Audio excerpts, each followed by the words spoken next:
السلام عليكم ورحمة الله وبركاته. إن الحمد لله نحمده ونصلي على رسوله الكريم. أما بعد. সম্মানিত প্রিয় ভাই এবং বোনেরা, দূরের এবং কাছের, দেশ এবং দেশের বাহির থেকে যারা আমার কথাগুলো শুনতেছেন, সকলকে আমার অন্তরস্থল থেকে মুবারকবাদ জানাচ্ছি। আল্লাহ তাআলা আমাকে এখন পর্যন্ত সুস্থ রাখছেন, ভালো রাখছেন, এই জন্য মহান মালিকের দরবারে শুকরিয়া আদায় করি, আলহামদুলিল্লাহ। সম্মানিত প্রিয় ভাই এবং বোনেরা, কথাগুলো শুনবেন, ভালো লাগবে এবং উপকার হবে ইনশাআল্লাহ। আমরা মানুষ বলতেই আমাদের জীবন চলার পথে বিভিন্ন জায়গায় আমাদের যেতে হয়, বিভিন্ন পেরেশানি নিয়ে আমাদের চলতে হয়। মানুষ চলার পথে অনেক সময় বিভিন্ন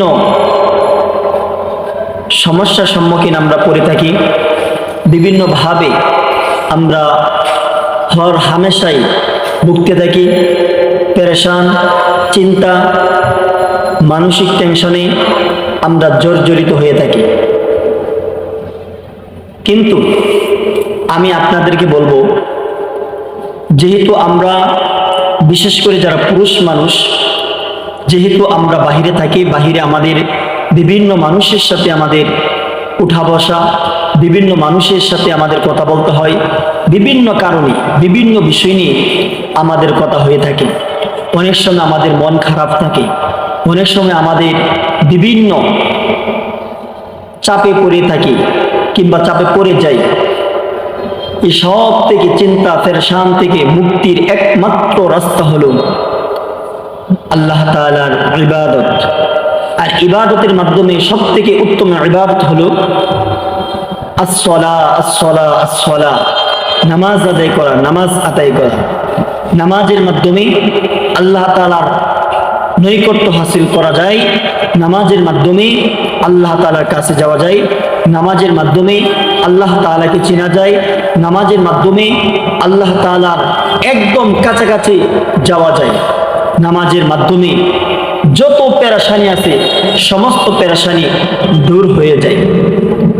এই জন্য যত পেরেশানির ভিতরে আমরা থাকি না কেন, ইন্নাল্লাহা মা'আস সাবিরিন, ধৈর্যশীল বান্দা বান্দীদের সাথে আল্লাহ তাআলা রয়েছেন। যারা সবর করবেন, ধৈর্যশীলতা অবলম্বন করবেন, সালাতের মাধ্যমে আল্লাহ তাআলা ওই ব্যক্তি, ওই বান্দা বান্দির সাথে আল্লাহ তাআলা রয়েছেন।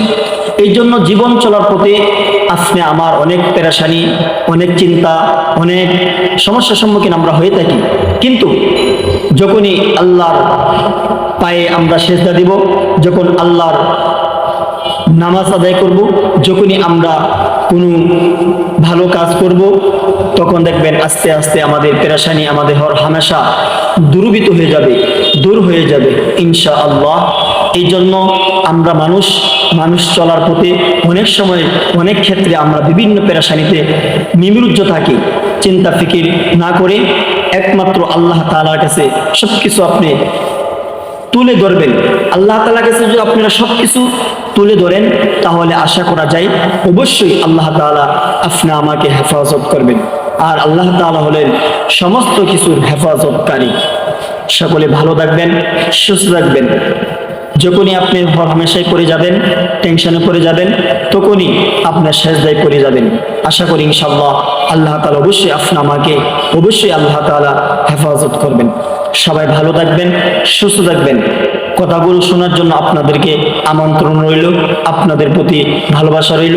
অবশ্যই আপনার কথাগুলো শুনবেন, আপনারা কোনো টেনশন করবেন না। আমি যে প্রত্যেকটা কথা বলেছি, প্রত্যেকটা কথার সাথে কোরআনের আয়াত আছে, কিন্তু আমি সেই দিকে যাচ্ছি না এবং সেই দিকে যাচ্ছি সহজ করে আপনাদেরকে বোঝানোর জন্য আমি চেষ্টা করেছি। আসসালামু আলাইকুম ওয়া রাহমাতুল্লাহ।